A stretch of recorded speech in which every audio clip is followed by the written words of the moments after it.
I was astonished and feel completely out of place in that dazzling list that we've just heard there. I don't know whether you're familiar, David must be, with one of Clive James's greatest early works, which is a wonderful mock-heroic poem in the manner of the 18th century, called The Adventures of Felicity Fark, as in fuck, in the land of the media. And it's illustrated by Mark's magnificent cartoons, but it has one of the greatest exchanges of all between, you said you were going to interview Michael Parkinson, in which Michael Parkinson and Russell Harty interview each other's mothers. It seems to me that that is the one element that was actually missing from that glittering galaxy of a list. I presume Russell Harty is dead. He's dead, but I'm sure you can deal with that, David. You can cope with most problems. Now, I think, first of all, a disclaimer. I know absolutely nothing about China. Nevertheless, there seems to me, and it's important to say so, nevertheless, it seems to me interesting to float a particular hypothesis and then to offer a possible answer which is semi-historically rooted, which is what I'm going to try to do in the few minutes that I've got. The problem struck me very strongly on another memorable occasion in my life when I found myself going around the First Emperor exhibition in the British Museum. I was also accompanied by somebody very remarkable who I may mention later on, but his comments were so lewd that I don't really think I can repeat them. Anyway, the thing that struck me there wasn't the terracotta warriors, it wasn't the very interesting little illustration, which, because of course the British Museum has become quite extraordinarily slavish about every culture, empire, and act of rapine apart from the British. There was this wonderfully benignly headed Chinese drawing, which was headed "The Control of Public Opinion," and showed intellectuals being pitchforked alive into a grave by the First Emperor, which itself raised a few problems. But the thing that really struck me was the First Emperor's carriage. Does anybody remember? This is how many centuries before Christ do, isn't it? About 2 centuries before Christ. Does anybody recall it? It is a vehicle of greater sophistication, both in terms of elegance and technique and springing, than anything that Europe was able to produce until the first 2 decades of the 19th century. 1,200 years ahead in terms of technological sophistication. However, the carriages that were being made in China at the beginning of the 20th century were identical to the ones that had been made for about 800. So there is this freezing of a remarkably advanced culture, which nevertheless freezes. Now, this is not the first time you've had this cultural freezing. Ancient Egypt is a very interesting example, again, of what in its time was an intensely sophisticated culture that, for its own reasons, freezes. And it struck me that, because this is the year of Magna Carta, and I've just published a book on it, it will be quite amusing to do the cross-culture, because I too believe in getting something out of things, especially when you do it for free. I thought it would be interesting to do a very little quick cross-cultural comparison. I'm obviously going to talk largely about what's happening in England in 1215, but what is happening in China in 1215. Let's begin with what's happening in China in 1215. I'm sure many people in this audience know. Mongol invasion. Pardon? Mongol invasion. Yes, it's Genghis Khan. Genghis Khan invades China and what was then the Northern Chinese Empire, and takes Beijing, or Peking, in an act of staggering savagery. Calculating the casualties is difficult, but the general figures are the order of tens of millions. Right? That's 1215 in China. What happens in 1215 in England? Well, it's this thing that we call Magna Carta, the anniversary of which we celebrated on the 15th of June by doing what we always do with an anniversary in Britain. We send the Queen. And we sent the Queen to Runnymede, and because I was attending the Garter of the party, I can name drop too, because I was attending the Garter and the party which followed, run by the heralds, I got the goss as to what Her Majesty had said. She was clearly not very impressed. She remarked, well, I went there, into a field, and heard something. There was very loud music, and I went away again. And that was a very, very precise description, and it took to say, more or less, as long as she was there. Now, sending the Queen, of course, to mark the second greatest humiliation in the history of the English monarchy is a very strange thing to do. It led me to wonder how we're going to mark the anniversary of the greatest humiliation, which is coming up in 4 years' time, in 2019, which of course is the execution of the anniversary of Charles I. Are we going to send it to Whitehall to try out an exquisite little bronze block that will be carefully placed outside on the platform, outside the windows of the banqueting house? It would be a nice thought, wouldn't it? I'm sure Prince Charles would applaud. But what we've done in our account of Magna Carta this year is to be very English about it. We treat it as a kind of fundamentally benign thing, which founds the rule of law, which establishes the limitation of monarchy and so on. And in the words of what is still, apart from my own, by far the best account of English history, 1066 and all that, it's a good thing. Now, what I want to do this evening is to deconstruct some of that and to look actually at what really does happen in 1216. To address the question, first of all, that Magna Carta is a complete failure, and that it only becomes a success in the course of 10 years. But above all, to look at what makes it a success. The Magna Carta of 1215 is an act, obviously on no common scale of violence, against Khan, but it is a product of violence. It's a product of civil war. It is a revolution. It is a product of the fall and change of empire. So it's all of these cataclysmic things that figure so largely in the history of China, repeatedly.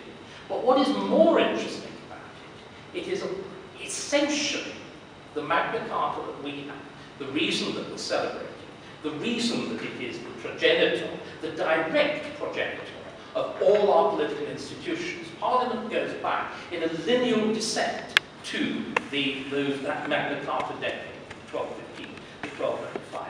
The reason that, and what I think is the peculiarity, and the thing that's different in 1215 in London, and a few miles from London to the west, at Runnymede, and in China, is that in England, in 1215, 1216, 1225, of course there is violence. Of course there are wars of cultures even between the church and the barons and so on. But above all, what you see, which I do not discern in China then, and I don't discern in China now, and as far as I know, there's been very little of it in and between in those intervening 8 centuries, is what I would call the political process. Now, we have become very contemptuous about the political process in the West. I wish to suggest that we are wrong to do it. Because, ladies and gentlemen, as we all know, human beings have very different wishes and very different wants and very different needs. And there are only 2 ways in which you can reconcile those differences. One is by force, and the other is by doing deeds. And a very great man who was capable of doing both, our greatest war leader, as well as undoubtedly our greatest single prime minister, Churchill, put the difference clearly and expressed his preference forcefully. War is better than war. Anjou, Maine, the places where his father, his mother, his brother, Richard Coeur de Lion is buried, the whole lot goes. But John shows this astonishing ability to recuperate. And what he tries to do is to compensate for the loss of the continental empire by creating a new empire in Britain. And he presses, as always, again, the dialogue in England is always between the southeast and the west, and England and the Celtic fringe. This is a pattern that recurs constantly, as well as the dominant role of London, all of which we see in these events. And John uses the ability of the great, again, the wealth of England, which is a constant throughout our history, going right back to the Romans and the Normans. Why do they come here? Because it's worth conquering. There's an enormous amount to be extracted. So you get then an attempt at creating a new British empire using the wealth of England and doing what in many ways, again, is really quite progressive. Screwing money, not out of the poor, who don't have very much, and make an awful fuss about yielding on what they do have, but out of the rich. And he screws by manipulating the process of justice and so on, the two most powerful and richest groups in the country. Again, this establishes a very interesting precedent. The Greeks still have not yet learned to do it, which is to tax those who are capable of paying. Remember, it's the great difference between England and the French Revolution. The French aristocracy didn't pay tax before the Revolution. It's the attempt at making them pay tax that leads to the Revolution. The English have always actually taxed the rich, which is the reason, of course, that you have a parliament, because the rich can resist, and so on. Anyway, so John taxes the rich, he taxes the great landowners, and he taxes the church, and it all goes swimmingly, and he establishes the most absolute control over Britain that had been done even by William the Conqueror, until in 1212 it falls to bits. There is a rebellion. Two leaders of the nobility emerge, a man called the Earl of Winchester, sire of Quincy, and another man called Robert Fitzwalter, who was a great lord in the north of England, in East Anglia, but also in the city of London. London is immensely important economically because it's the great entrepot, it always has been, of Western Europe. He is very powerful in London in terms of understand as a baron. He is lord of the second castle of London. The main one is the Tower. The other one is Baynard's Castle to the west. He's the hereditary captain of the city militia. But also, to give you a flavour that the barons aren't quite, you know, the overprivileged members of the Bullingdon Club in funny dress that we might think they are. He's also a leading member of the London victualling trades and a vintner. And if you look in Magna Carta, you will see that the London victuals trade, the wine trade, does astonishingly well. And that London measures are imposed on everybody else. I just wonder why. You see the connection. Anyway, to get the barons right, you see, they are, on the one hand, you know, the nearest thing to them in many ways, and of course it was caught perfectly by West Side Story. They have the kind of sort of black gangster view of life. It's immensely masculinized violence, intense relations, domineering relations with women that they call courtly love, the whole intense male-male relationship, the question of honor or respect, all of these things, which is, you know, why West Side Story works so well as the take on Shakespeare. But the barons are much more than that. They are highly commercial figures. They run their own businesses. They have huge landholdings. They've got technical advisors, they have accountants, they have administrators, and they have churchmen who supply them with theory. Okay, so these two rebel.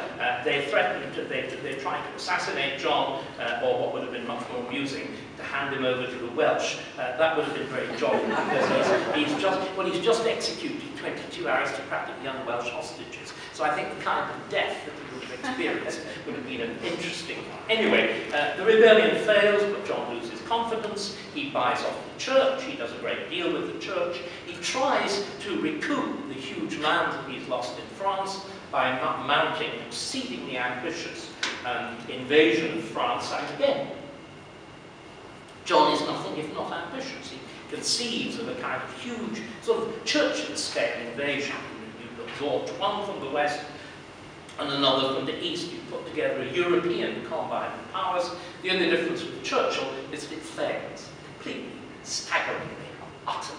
He's completely defeated at the Battle of Bouvines in 1214, having alienated everybody in fact, totally open to his enemies. And it's at this point that the astonishingly novel nature of the events of 1215 begins. Now, there have been lots of early rebellions, but you always rebel in the name of an alternative claimant to the throne. Now, John, unlike the Labour Party, had sorted that one out. He's killed them all. So there are no, it's very important. The Turks always do this. Under the Ottomans, the first thing that happens when a new sultan succeeds is he invites all his brothers, and dozens, which of course his father had countless wives and mistresses. They're given an extremely good dinner and then strangled with silken cords at dawn, which is why rule under the Ottomans is so peaceful. We have the Wars of the Roses to do the same thing, but not more elaborately. And it takes longer to do it. Anyway, instead of being able to rebel because John has killed them in the name of the claimant of the throne, the barons have to rebel in the name of an idea. And the idea is a charter, or a document that can be used to tie the king down, can be used to make his government law-bound, predictable, rooted in rules. Now, the concept of it partly goes back to an earlier king, to Henry I, who, like John, was an over-ambitious younger son, but unlike John and Miliband, had talent as well, so actually pulls it off. The younger son phenomenon is a fascinating one. Anyway, Henry I had come to the throne in almost as illegitimate a way as John, but what he'd done, he'd had the wit to, as we saw again in the last election, launch a manifesto, and the manifesto was a charter. And of course, the moment he's in power, as tends to happen to manifestos, it's forgotten. But the barons don't forget it, and they use it as a precedent. So John is confronted at Christmas 1214 in the temple, a few yards from where we are now, then the order of the great campaigning crusading order of Knights Templar. He's confronted with the barons' demands that he agreed to a charter. And what's very striking is the barons already have it all worked out. They have a schema. They clearly have writing, although they're probably not literary. They have advisors who are. The king has completely lost initiative. He says, oh, please come back at Easter. They come back at Easter. He said, I can't possibly decide it now. And at which point, there is this extraordinary coup which determines the course of events. And it is London. The whole course of Magna Carta is determined by London. John had realised that something was going very badly wrong in London in early May 1215. He does a deal with them. He issues them a charter which enables them for the first time to have a Lord Mayor, to elect their own Lord Mayor.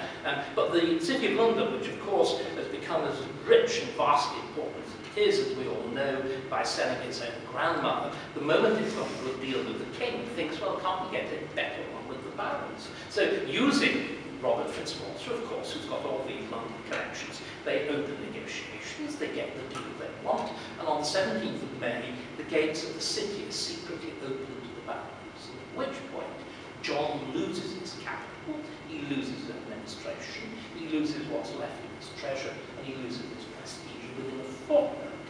At Runnymede, he is having to negotiate with the barons, and you can measure the depth of his humiliation. The man who is doing the negotiating on his behalf had been the man who led the church in resistance to his depredations, the Archbishop of Canterbury, Stephen Knight. But what, ladies and gentlemen, makes all this really interesting is we actually have the document that was submitted to Langton by the barons, and you can see virtually from the document itself that the Archbishop's reaction was a most unepiscopal oh shit. They were actually presented to him. It's an astonishing document. Like all documents remember, we don't have paper, China does. What we have, we write on sheep, of which there are a great many in England. The sheep are dead first, but parchment, these famous documents that I'm talking about, are written on parchment, which means they are in fact completely indestructible. It's one of the reasons that so much of this stuff survives. You can use parchment as tarpaulin. The ink is actually made, it's a chemical reaction between bits of iron and oak gall and thickened with gum arabic, and it bonds, it actually rusts into the surface of the paper. The only way you can get it out is by scraping. If you look at an image of a medieval scribe, he's always shown with a knife.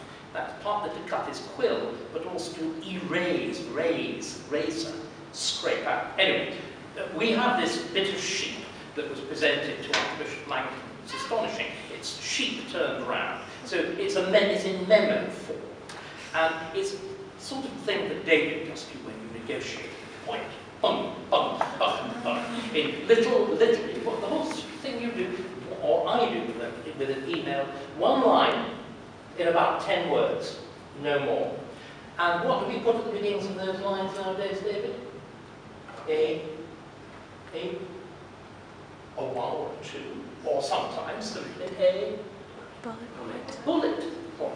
Well, 800 years before Microsoft, the barons put bullet points at the beginning of each line. You have what's called a paraph mark. It looks exactly like a bass clef that's been turned the wrong way around and with the tail straight down. So each point has got a bullet. And this is a brutal negotiating document, except at the very end, where that form of very short lines gives up. There are no more paraph marks, and what you have instead is a long section of continuous text. And to give you a flavour of just how radical it was, it sets up a committee of public safety. This is an authentic revolution. It sets up a committee of 25 barons, who are, of course, chosen by the other barons. It is their job to adjudicate between the king and the barons. When they are found in favour of the barons, which they invariably do, they are authorised, if the king doesn't agree instantly, to do what they decide should be done, to levy civil war on him. And to levy a civil war in which the actual phrase is to do him as much damage as possible, only accepting his life, the life of the Queen, and the life of his eldest son's revolution. And to make sure they can do it, everybody in England has to swear an oath, not of loyalty to the king, which they'd always done, but of loyalty to the Charter, to the 25, to the judgment of the 25, and to execute the civil war against the king. It's an astonishing document. At the same time, the king is forced to accept this amazing treaty for the surrender of London, and it's the most insolent document that has ever been submitted to a king of England. The barons say, King of England, whom they barely addressed as king. None of the terms of majesty or anything are used about it at all. We hold London. We're going to continue to hold London. We'll hold it in your name, but you can't put any troops there. You can't put any stores there. We'll accept no orders. However, providing you do everything we want in 8 weeks, the deadline, the 15th of August, 15th Magna Carta sealed on the 15th of June, 15th of August is the expiring deadline for London. Providing you do everything we want, we'll give it you back. If you don't, we won't.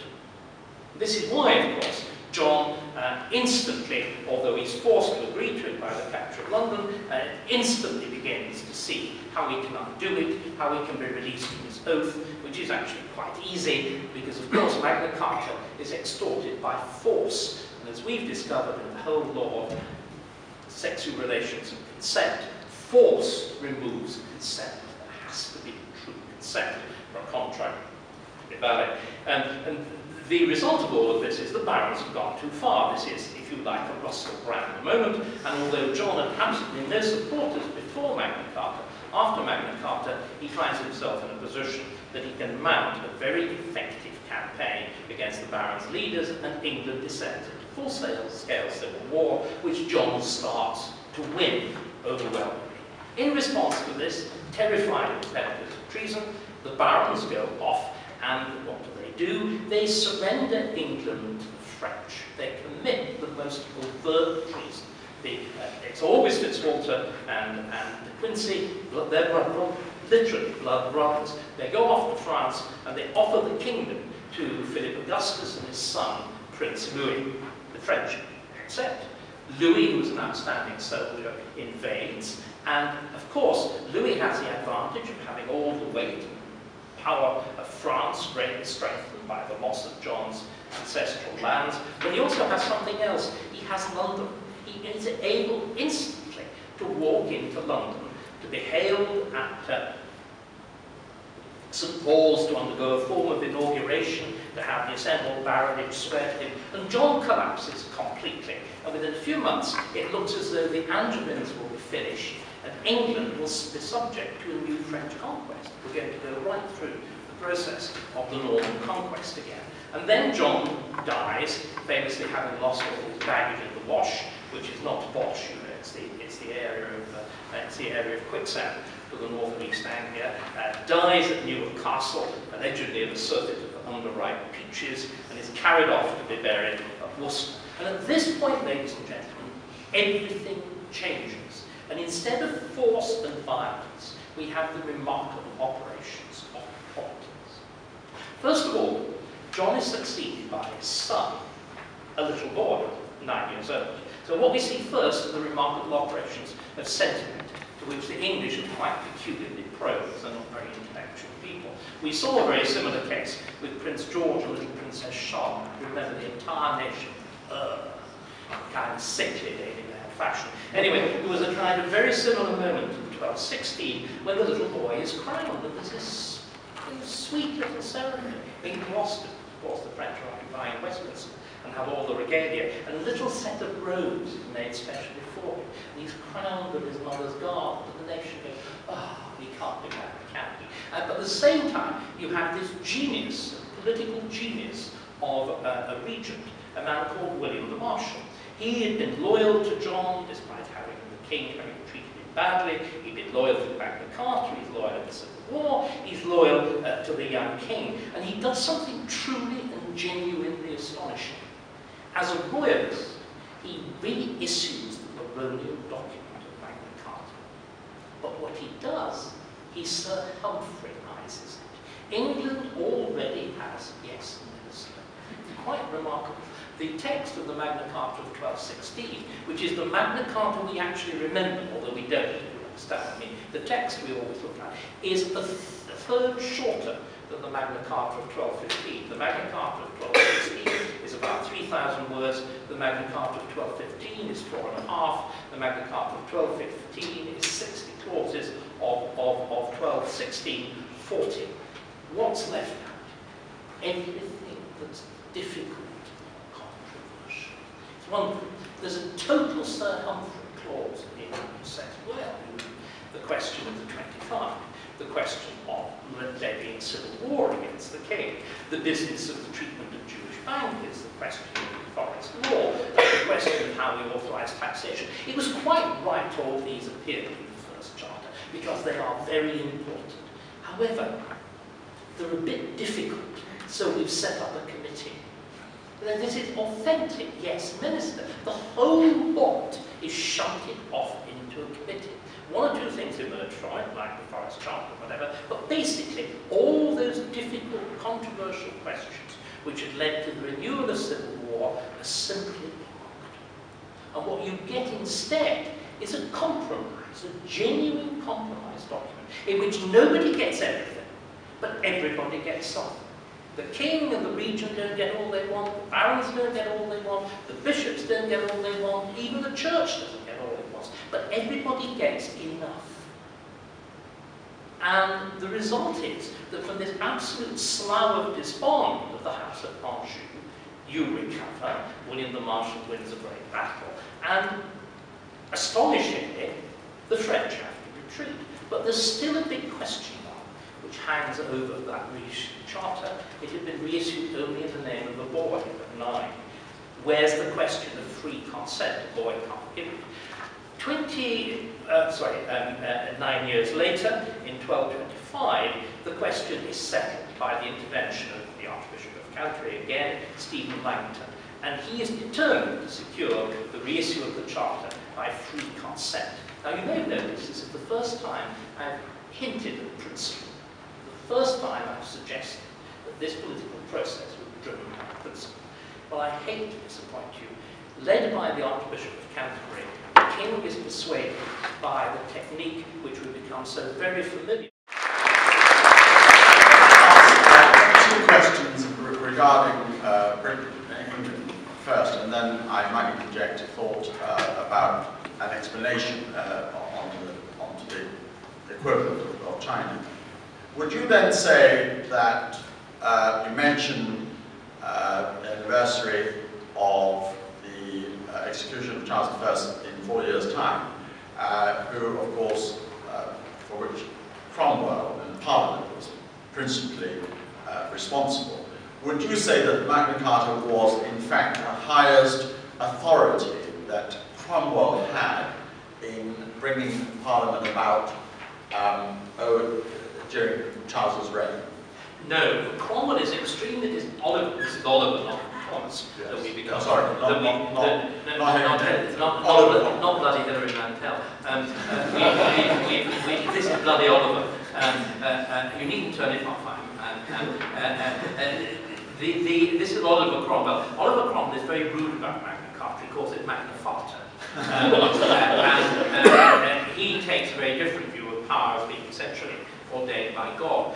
What happens is, David, the reason you had the Civil War in the 17th century is that Henry VIII, when he made himself King of England, had taken over the most important rival form of authority, the crown.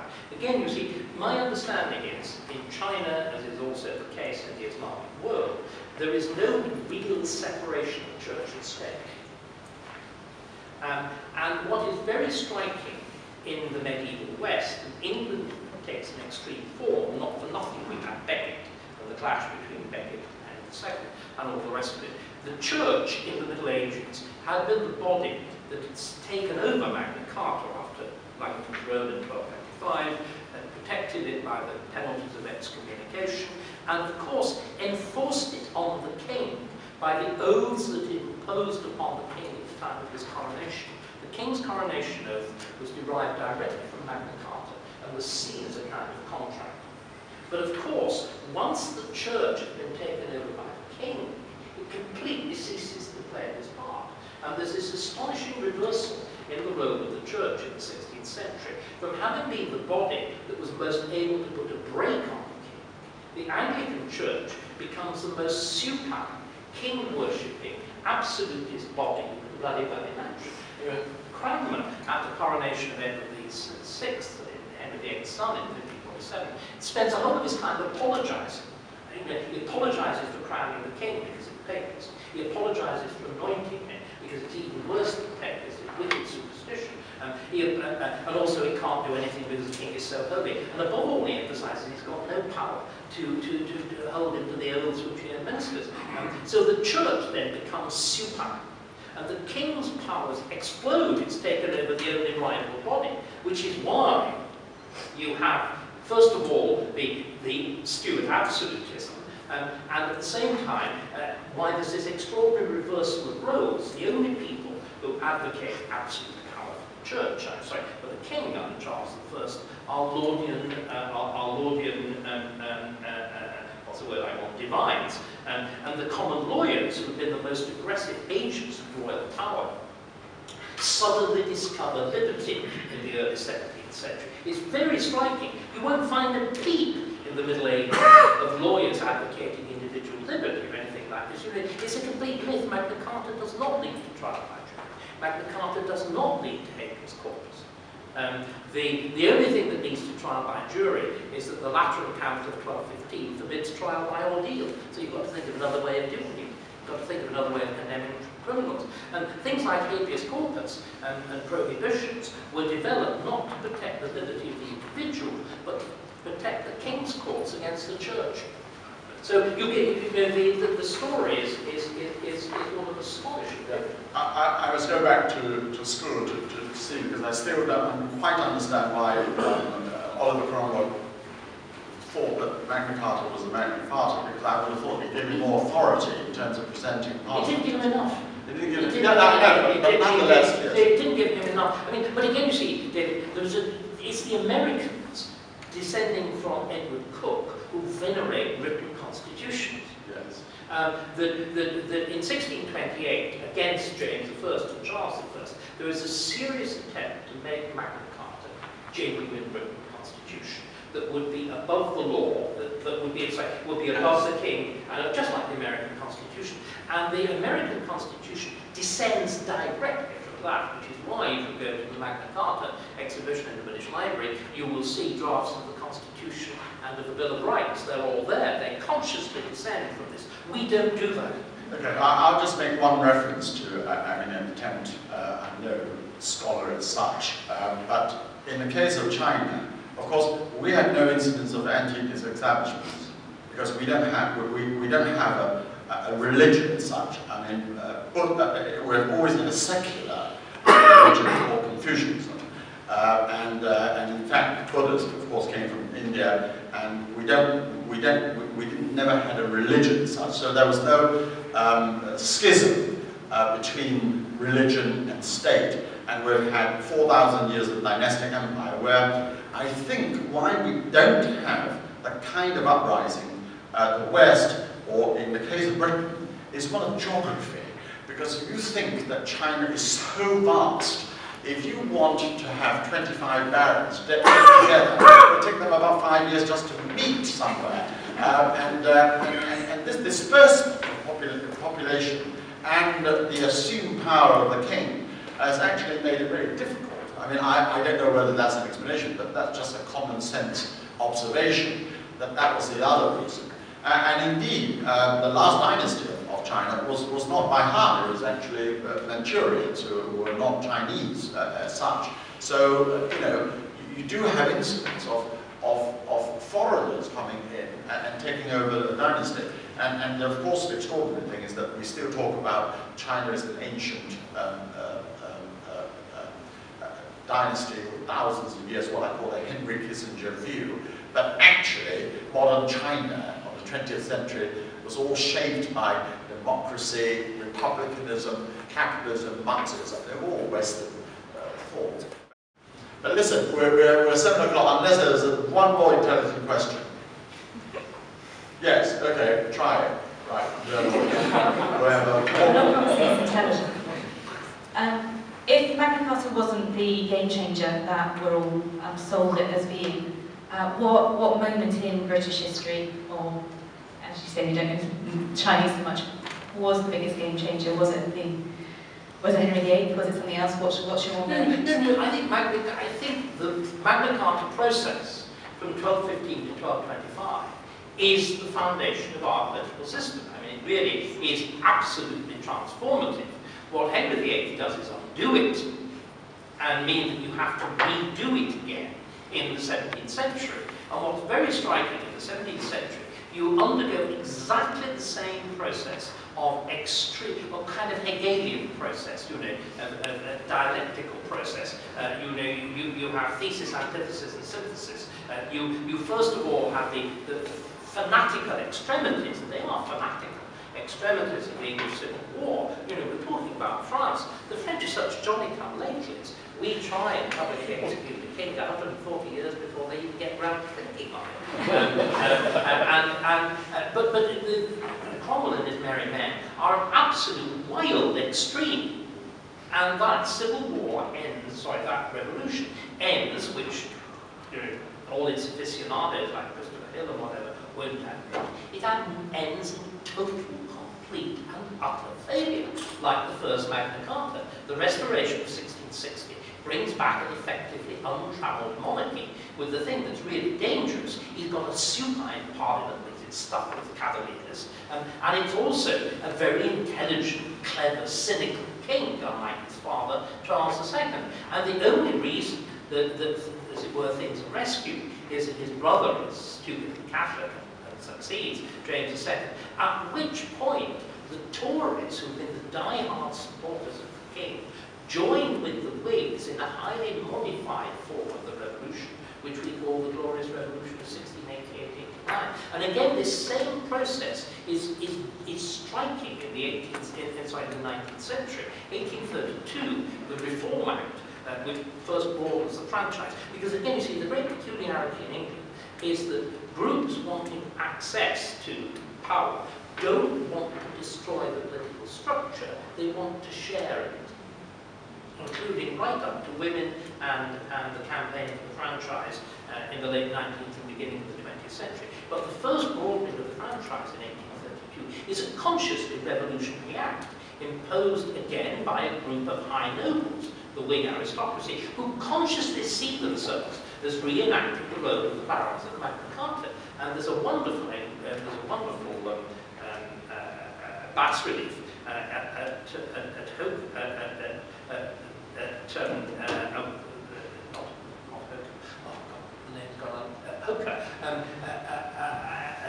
the house of the descendants of Sir Edward Coke, which actually shows the barons, which shows the House of Lords of 1832 as the barons of Magna Carta. Carta and William IV as King John. But that broadening of the franchise only entrenches itself when a Tory Prime Minister, by far the greatest Disraeli, spots the opportunity that many of the working class are natural Tory voters, as we discovered in the last election. And he passes the 1867 Reform Act, which completely shattered liberal England by broadening the franchise to the working man. And, you know, and so in other words, it takes both sides of the political spectrum to agree on the point before it entrenches and, you know, becomes a working part of our politics. Last question. So, William Marshall is the Yeah. Without him, the Magna Carta would not have. Without a figure like that, who had the genius, and also the fact we did have a civil service too, without the Sir Humphreys of the day, who said, you know, too difficult, let's set up a committee.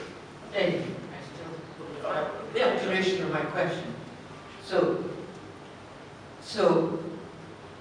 do you think that David Cameron is right to want to repeal the Human Rights Act, and then do we need a British Bill of Rights?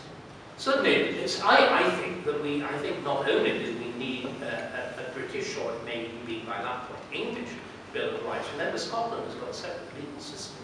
Can I gently remind everybody that the Act of Union of 1707 preserved Scotland's complete cultural, educational, and religious, and legal, and fiscal independence. I mean, the only thing that united the parliaments, the only thing that the Act of Union was designed to unite was foreign policy. It wasn't intended to unite anything else at all. But I certainly think we need not only a new Bill of Rights, I would argue that we need a new written constitution. I think that in the last 10, 20 years, particularly under New Labour, we've tinkered with things so much, you know, you have arbitrary devolution and all the rest of it, that the existing structure just doesn't work very well. But don't you think that the way David Cameron is moving, that ultimately he will push away Scotland and he will maybe end up by having Scotland become independent? I think the Scots are pushing themselves a bit, or rather the Scottish Nationalist Party. There's no doubt that what their intention is. I think that everything will depend on whether or not what I've always thought of the natural, rather mean-spirited good sense of the Scots, you know, that wonderful phrase about it's, from P.G. Woodhouse, that it's easy to tell the difference between a ray of sunshine and a Scotsman with a grievance.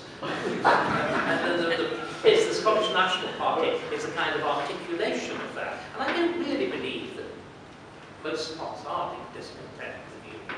They had a very particular reason for voting as they did. But it seems to me, the case for not having Scottish Westminster MPs voting on questions in England seems to be open and shut as a simple matter of justice. It was first propounded by the so-called West Lothian question, was first propounded by a Scottish Labour MP. It's nothing to do with the Conservative position.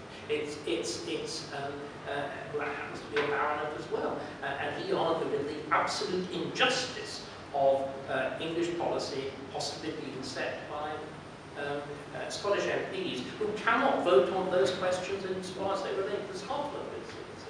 It's Tang. But I think it's very unlikely, isn't it, in our lifetime that there will be another referendum in Scotland? Oh, I'm not so sure. I mean, the great problem is, I was discussing this last night with one or two very senior businessmen. The view was that already the financial sector is starting to shift out of element. That the situation is very, very much what happened at Montreal after the rise of the Public Quebec Park. That, you know, Montreal used to be the financial centre of Canada, and the moment you started to get francophonie and nationalist agitation, the banks just up and walked to Toronto. Apparently, it's, you know, standard life, 90% of its customers are English. Scotland, remember, is a tenth of the population of the United Kingdom. It's only 5 million. All right, well, look, listen, fascinating. And will you please join me in thank him. There it's like